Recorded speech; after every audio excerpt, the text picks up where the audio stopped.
Hey everyone, Brian Zane here with a very special edition of the Classic Pay-Per-View Review.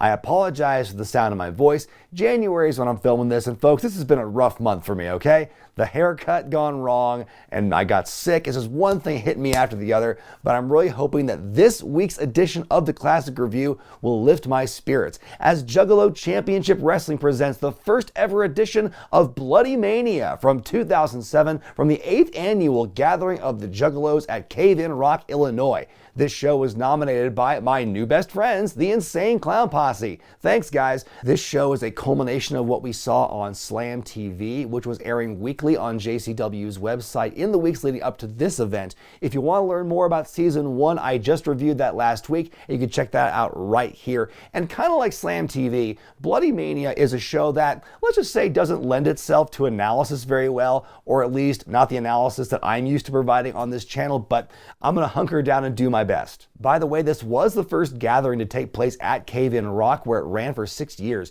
8,000 Juggalos are on hand to witness the madness at the stroke of midnight, and yep, they're just gonna throw shit in the ring all night, and that's just the vibe here. Diamond Donovan Douglas and handsome Harley Guistella, 3D and Guido are on commentary. The commentary will occasionally distract you or take away from the in-ring action, which, as it turns out, isn't always a bad thing, as you'll see on this show. And like I mentioned on Slam TV, some of the commentary here by ICP does not age well. Folks today would call it edgy, but Shaggy and Jay have both gone on the record and have said they regretted making jokes like this in the past and kind of the homophobic, ableist remarks, and so they're not about that today. And so, it is what it is, and there is a lot of other commentary on this that I did take away and enjoyed. We get a breakdown of all the matches to start the show, and I love when they do the tag team elimination match, how Brutus Beefcake and Greg Valentine, yes they are on this show, are the only ones who get old ass stock photos. Your opening matchup has some pretty cool names here, as Ultimo Dragon takes on the emo warrior Jimmy Jacobs with his guidance counselor Scott D'Amore. Now, as far as I know, this is the only time, or one of the only times,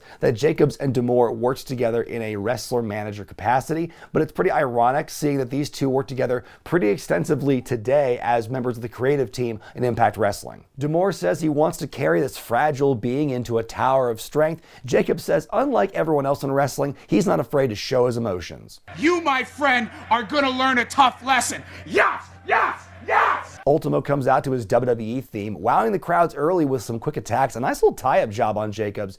D'Amore trips up Dragon as he gets more momentum. Jimmy takes over. More drinks being thrown in the ring as Jacobs gets his chin lock, and pretty much whenever he gets heat. Jimmy goes for a top rope, but Dragon intercepts him with one of his own.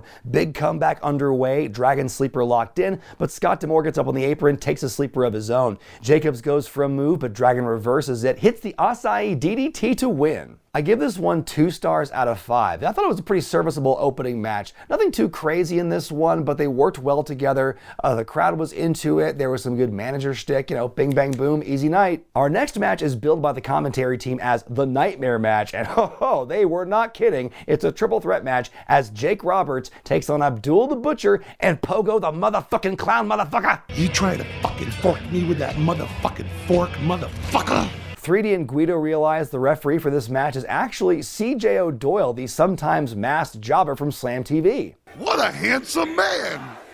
What a handsome man! And folks, when I tell you, I jumped out of my seat when I saw Abdullah make his way to the ring and he was accompanied by his manager, Honest John Cheatham. Yes, the man from Heroes of Wrestling himself. He did not come all the way from Paducah, Kentucky to lay down. The commentary is ripping the shit out of this match before it even begins, saying Abdullah the Butcher's in fine physical condition, calls them fabulous athletes. Pogo attacks Abby with the fork before he can even enter the ring. Then they introduce Jacob the Snake Up, and oh boy, Jake looks in a bad way here as he ambles to the ring. Hard to believe that Pogo may be in the best shape out of all 3 people in this match, but it's important to remember this does predate DDP Yoga, so everything turns out okay. Jake gets in the ring, hits a short arm clothesline on Pogo as Abdullah spends the entire match just sort of leaning into the ring. Ref goes to check on him, but Abby just gigs him for no reason. Pogo blocks the DDT and hits the elbow drop, the cover, but referee O'Doyle is out. Abby is just gone now as Pogo hits another elbow drop onto Jake, new referee, the 3 count, and the win. Then after the match, Jake grabs the referee and hits her with a DDT, then another one. The poor girl's gonna pull up her pants first. Then Jake slithers over her and teabags her. What a drunk asshole. Out comes friend of the show, Kevin Gill, and another referee to help the lady ref out. I gotta give this one -4 stars. This thing was abysmal. 2 people in this match had no business being there. And folks, we are still 2 hours left to go in this show. A grudge match up next as fan favorite Too Tough Tony takes on Bull Payne. Bull debuted for JCW pretty late into the run of Slam TV. He jumped Tony with his bat brother Payne after a match in Philadelphia to make his mark. And they did a pretty good job on this show kind of filling people in on what he's all about. They showed a bunch of highlights of his squash matches. In the weeks before Bloodymania, Tony's got his own thumbtack covered wiffle ball bat to counter brother Payne. Tony taking his time giving the Bacardi Limon to the fans and the commentary jokes that he's stalling. Bull Payne's from Wisconsin. Too Tough Tony's from Louisville. What else you need to know? A whole lot. The match begins with a brawl, a suplex on the floor, and this thing's already at least 5 stars above the last match from the get-go. Tony plays possum as Payne goes up to the second rope, hits the 10 punches and the Hurricane Tony. Tony's got the thumbtack bat, but Payne grabs it and strikes first. Tony's forehead has all the tacks in it now. Bull Payne brings in brother Payne, beats him up a little bit with it. Tony tries to make a comeback but takes another bat shot to the dome. Dick Bat City. Payne picks up Tony and hits a knee-related move of some kind. Action spills to the outside where Tony finally begins a proper comeback using a steel chair. More back and forth. A fan hits Payne with a bulletin board or something. Shaggy tries to say something on commentary after that, but it comes off like another language or perhaps a stroke. Thus far, you've not seen any. Oh shit! Payne grabs a trash barrel, which 3D calls Pondo's house, and throws it into the crowd. Back in the ring, we get a double down. Tony goes outside and grabs a barbed wire table. Payne attacks with the bat, but Tony hits him back with it, gets him on the table. Tony dives off the top rope with a corkscrew, hitting it perfectly. Back in the ring, Too Tough Tony with the meteorite. Bull Payne kicks out at 3.5, which is stupid, but the match is over. It was a big hardcore brawl, not much in the way of innovation, but there were a couple of cool moments peppered throughout, like that corkscrew move Tony did off the top was pretty cool. And I gotta give extra love to the meteorite, which even though I've acknowledged you see it every week, you get kind of tired of seeing it, still cool on some level to see a guy's fist on fire hitting somebody else. Up next, a match I'm really excited to see here as the great Muta and his protege Nosawa take on Too Cold Scorpio and Just Incredible. Always fun to see Muta or Scorpio, especially in a non-traditional environment like this. Nosawa was on a losing streak until he got some extra motivation from his mentor, the great Muta. Credible shows up late in season 1 to attack Nosawa after a match, and here we are. And speaking of Credible, not a great look for him. He's wearing baggy jeans with his old tights design from WWE on them. They roast the hell out of his physique on commentary.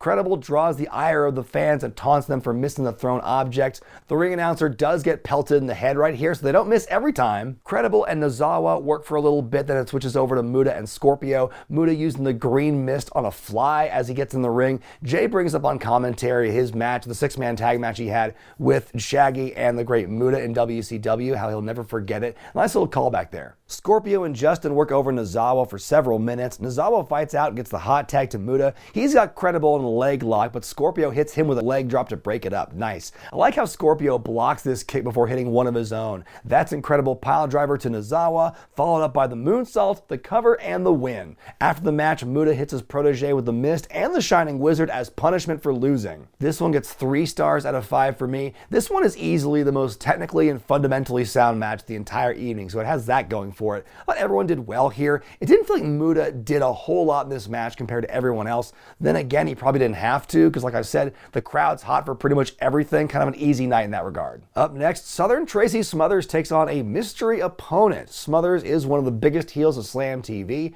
He was the protector of the old guard. He wants people to remember Jack Briscoe and Dory Funk and Terry Funk and all those guys and everything. He vanished halfway through season 1. The story was he was arrested in Las Vegas for fighting cops, but now he's back here against a mystery opponent. He's almost inciting a riot from the get-go without even saying a word. His mystery opponent is Ron the Truth Killings, who beats him in like 30 seconds with a scissors kick? Okay, well that's over with. Not much of a match, but as an overall segment, the overall picture they're painting, it wasn't bad. It's time now for the 8-team elimination match to crown the new JCW Tag Champions after ICP vacated them some time ago. Your teams are Axel and Ian Rotten, the Head Shrinkers, Samu and Alofa, Sofa, the dream team of Brutus Beefcake and Greg Valentine. Beef are looking real jacked, baby. Pimp and Gimp connection, that's the Human Tornado and Zach Gowen. Up next, Tito Santana and his kayfabe nephew Jorge, aka Jay Santana, who at first when I watched this I swore was Disulio. Akira Raijin and Issei Brute, Team All Japan. Akira would go on to play Kiyoshi and one of the Suicides in TNA.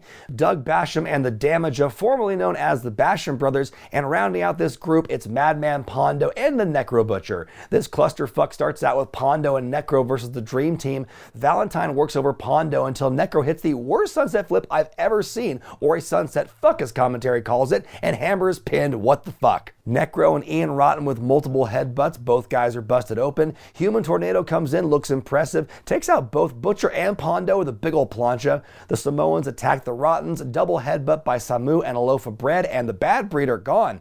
Jay Santana avoids a double headbutt of his own, tags in Tito, who rolls up Samu to eliminate the head shrinkers. Our first action from the not Bashams gets a steroids chant from the crowd of Juggalos. Damaja with a stretch muffler on Zach Gowen's one leg, which is a pretty cool visual. Gowen slips out of danger with a DDT, goes for a moonsault and misses. Damaja with a sit-out chokeslam, Doug Basham with a diving headbutt, and Pimp and Gimp are out. Jay Santana working with Issei Brute, who commentary keeps calling Brute Raisin with a big clothesline, and now the Santanas are gone. Necro and Akira have a test of chops. Akira does the same with Damaja, who pokes him in the eye to take over. Akira comes back, hits what 3D calls the running sack, and we get a 2 count. Doug and Brute Raisin work each other. Doug does some karate poses, and Guido asks, is this racism? Trading chops now, Brute mocks Doug back. Doug wants to form an alliance with the Raisin, but it doesn't last very long. Doug takes him out with a flying leg drop. Down to the Bashams and Pondo and Butcher. Doug goes for a kick to the stop sign. It does not connect, and Jay and Shaggy have no way to cover for it.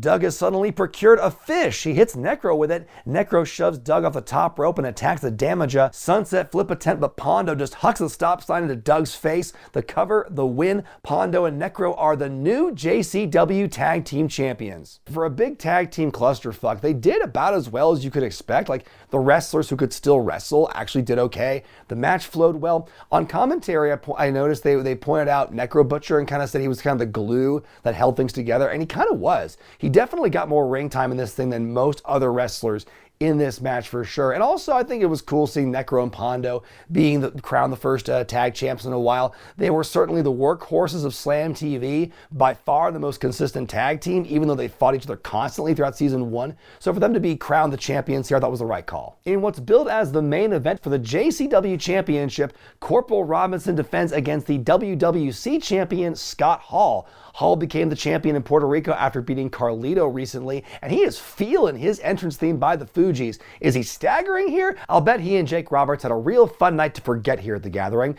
Corporal's promo says that while Scott Hall has his legacy, he's building his, and to fear what you don't understand and hate what you can't conquer. I really enjoyed the commentary in this matchup here, because they do a good job, I think, of building up the significance of this match. Jay flat out says it's the biggest match in JCW history. I also like how they put over, Scott Hall is Corp's toughest opponent to date, but then again, Corporal Robinson is always strengthened by the support of the Juggalos, which makes him stronger than any opponent Scott Hall has faced. We begin to hear a fan with a megaphone at ringside who says things very sleepily. Hall leaves the ring, goes up to him, and plants a big kiss on him. It's all about love at the gathering of the Juggalos. The two trade blows, are going punch for punch with each other. Hall puts Corporal in the abdominal stretch for a while, blocks a hip toss, and hits a big old clothesline. Hall grabs the JCW title, but the ref takes it from him, even though the match is billed as no DQ. As the ref takes care of that, Hall grabs his WWC title and decks Robinson with it. We get a kick out, and now Robinson is bleeding. The megaphone guy is still here, leading a very bored sounding "Let's go, Corporal, let's go" chant as Hall keeps working him over.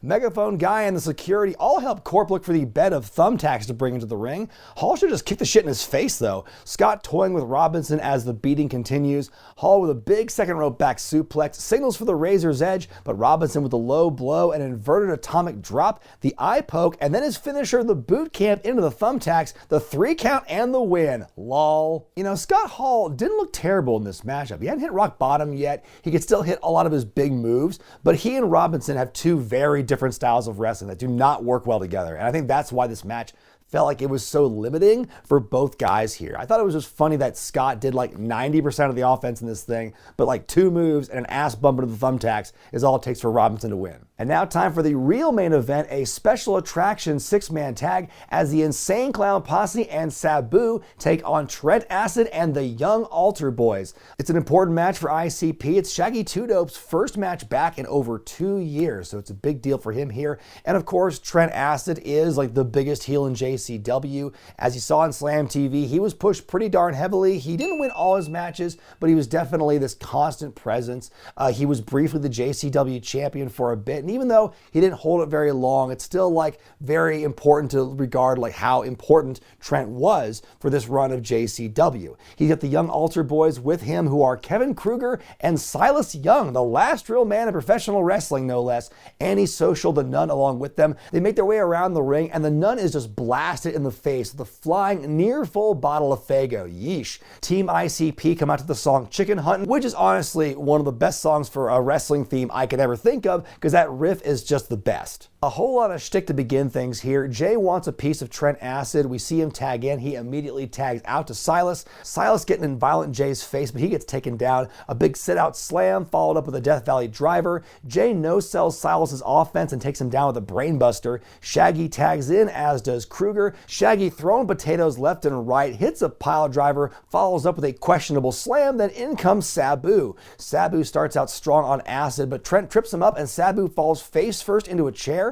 Violent Jay tags in. The Altar Boys attack him, but Jay fights back, walks into a super kick, and the baddies begin to take over. Shaggy drops Silas to the DDT on the outside. Sabu throwing chairs in the fools' faces, then lights up the magic blunt. He hits it, passes it to Jay, then back to Boo, then back to Jay, and now Violent Jay is hulking up, blows smoke into the Altar Boy's face and goes on his big comeback, 80s style hip toss city. Jay goes up top with a big old moonsault on Trent Acid, though I'm not sure who got the worst end of that. Shaggy with the Lotus Cross, then Air Sabu for the finish. ICP and Boo win the match. A bit of personal bias in me rating this one high, because, it was a bit rough around the edges, and it was funny to see Jay and Shaggy be like nigh invincible to their opponents, but I popped for seeing Silas Young. Didn't expect him to see him in this match. I thought the magic blunt was a fun touch, and also just, again, the crowd going home happy with the heroes, ICP standing tall. You can't ask for a better show ending than that. Well, I don't know what you expected me on this one, folks, but I'm going to give the inaugural JCW Bloodymania from 2007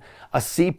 This whole thing was a big, loud mess. It is hard to see some of the legends and like the shape they're in here, although in the case of Jake Roberts and Scott Hall, it is good to know they do get better and recover in the future. Some of the wrestling is good, not all of it. In fact, some of it sucks. There are a couple of dismal matches on this thing, but aside from the garbage being thrown in the ring, I think the vibe of this show was overall a positive one.